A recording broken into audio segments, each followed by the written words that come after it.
Salve saudara-saudari, ada pertanyaan yang perlu kita bahas menjelang Pekan Suci atau Jumat Agung ini. Apakah Yesus harus mati untuk menebus dosa manusia? Ya, Alkitab mengajarkan bahwa Yesus adalah penebusan bagi dosa-dosa kita, dan bukan hanya untuk dosa-dosa kita, tetapi juga untuk dosa-dosa seluruh dunia. 1 Yohanes bab 2 ayat 2. Ya. Inilah inti dari pesan Kristen. Kristus membuat kepuasan, satisfaction atas dosa-dosa kita, membayar utang melalui kematiannya di kayu salib. Tetapi pertanyaannya adalah, apakah ini perlu? Is it necessary? Apakah Yesus harus mati di kayu salib untuk menebus dosa-dosa kita? Atau mungkinkah Tuhan bisa melakukannya dengan cara yang lain? Beberapa orang Kristen mengatakan itu perlu, it is necessary, yaitu tidak bisa dengan cara lain, terlepas dari apa yang Tuhan kehendaki. Tetapi yang lain mengatakan itu tidak perlu, it is not necessary, yaitu penebusan bisa dicapai dengan cara lain. Nah, apa yang harus kita pikirkan di sini? Orang-orang Kristen yang mengatakan bahwa hal itu mutlak diperlukan, sering menarik ayat-ayat seperti yang dikutip di atas. Alkitab mengatakan Yesus menebus dosa-dosa kita. Jadi, itu argumennya. Oleh karena itu, hal itu perlu. It is necessary. Tetapi penegasan belaka bahwa kematian Yesus memuaskan dosa-dosa kita tidak secara logis berarti bahwa itu adalah satu-satunya cara untuk menggenapi dosa-dosa kita. Memang benar bahwa jika Yesus berkehendak memerintahkan kematiannya untuk penebusan dosa-dosa kita, maka dosa-dosa kita akan ditebus. Tetapi untuk menyimpulkan bahwa dosa-dosa kita tidak akan ditebus atau tidak terpuaskan satisfaction, jika Yesus tidak mati, kita melakukan kesalahan meniadakan pendahulunya. Fallacy of negating the antecedent. Jika A, maka B, bukan A, oleh karena itu bukan B. Sekarang, mengenai alasan positif mengapa kematian Yesus tidak mutlak diperlukan untuk penebusan kita dapat meminta bantuan Santo Thomas Aquinas. Berikut adalah 3 alasan yang dia berikan dalam pelbagai karyanya, bahwa penyaliban itu tidak mutlak untuk penebusan dosa. Alasan yang pertama, Tuhan itu Maha Kuasa. Mengingat kemahakuasaannya, Tuhan bisa menghasilkan apapun yang tidak memerlukan kontradiksi logis. Seperti yang dikatakan Bunda Maria, tidak ada yang mustahil bagi Allah. Lukas bab 1 ayat 37. Gagasan bahwa Allah mengampuni utang dosa dengan cara lain selain kematian Yesus tidak mengandung kontradiksi logis. Oleh karena itu, seperti yang disimpulkan Aquinas, adalah mungkin bagi Allah untuk membebaskan umat manusia selain dengan sengsara Kristus.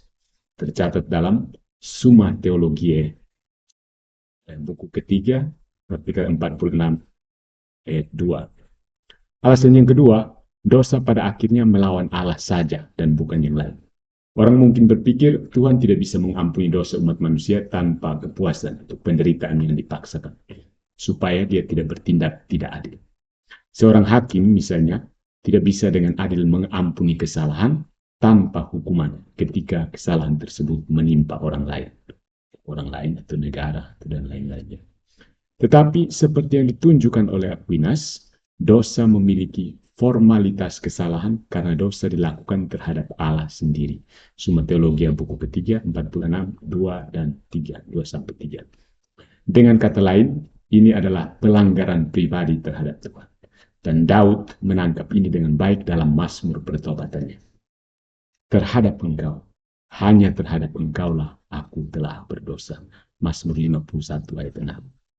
Jadi bagi Tuhan untuk mengampuni dosa tanpa kepuasan yang rela, dia sama sekali tidak akan bertindak melawan keadilan. Sebaliknya, pengampunannya hanya akan menjadi tindakan belas kasihan. Pengampunan seperti itu tidak akan lebih tidak adil daripada ketika saya mengampuni pelanggaran teman saya tanpa bersedia agar dia membayarnya. Dan alasan ketiga, martabat pribadi Kristus itu infinite, tidak terbatas.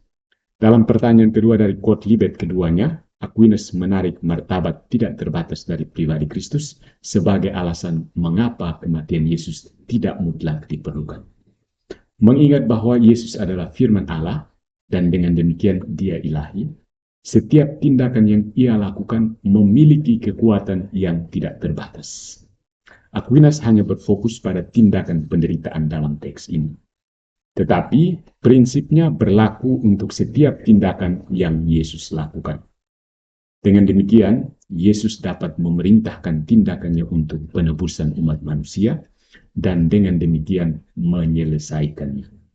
Sekarang, jika kematian Yesus tidak mutlak diperlukan untuk memuaskan dosa, lalu mengapa Allah Bapa menetapkan itu?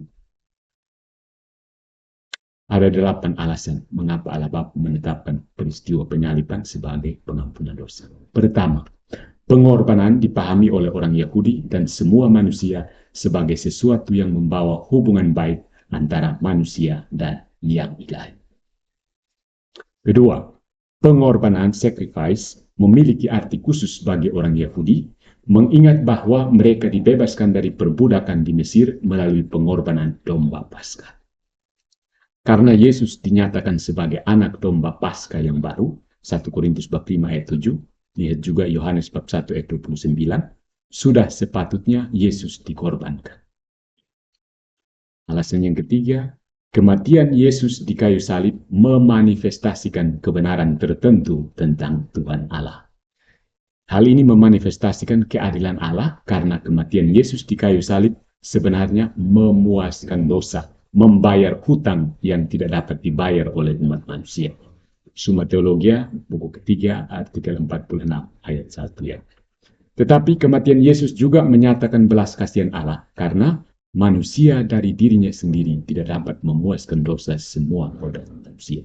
Summa Theologia 3:46-1, bandingan 1, 2, dan 2. Akhirnya, kematian Yesus menunjukkan betapa Allah mengasihi kita. ST 3:463. Seperti yang Yesus ajarkan, tidak ada kasih yang lebih besar daripada kasih seseorang yang menyerahkan nyawanya untuk sahabat-sahabatnya. Yohanes bab 15 ayat 13. Yesus berbicara dalam bahasa yang kita semua pahami. Kematian korban sama dengan kasih. Paulus setuju dan menulis, tetapi Allah menunjukkan kasih-Nya kepada kita oleh karena Kristus telah mati untuk kita ketika kita masih berdosa. Roma bab 5 ayat 8. Keempat, kematian Yesus di kayu salib membantu kita maju di jalan kekudusan dan menyesuaikan hidup kita dengan Dia. Hal ini memberi kita contoh kebajikan, khususnya kebajikan kepatuhan, kerendahan hati, keteguhan, dan keadilan. ST 3:463. Seperti yang ditulis Petrus, Kristus juga menderita bagimu, meninggalkan kamu teladan, bahwa kamu harus mengikuti langkah-langkahnya. Kematian Yesus juga memberi kita contoh untuk mati terhadap dosa secara rohani dan keinginan duniawi kita. ST 3:51, Conver Quote Libet 2 ayat 2.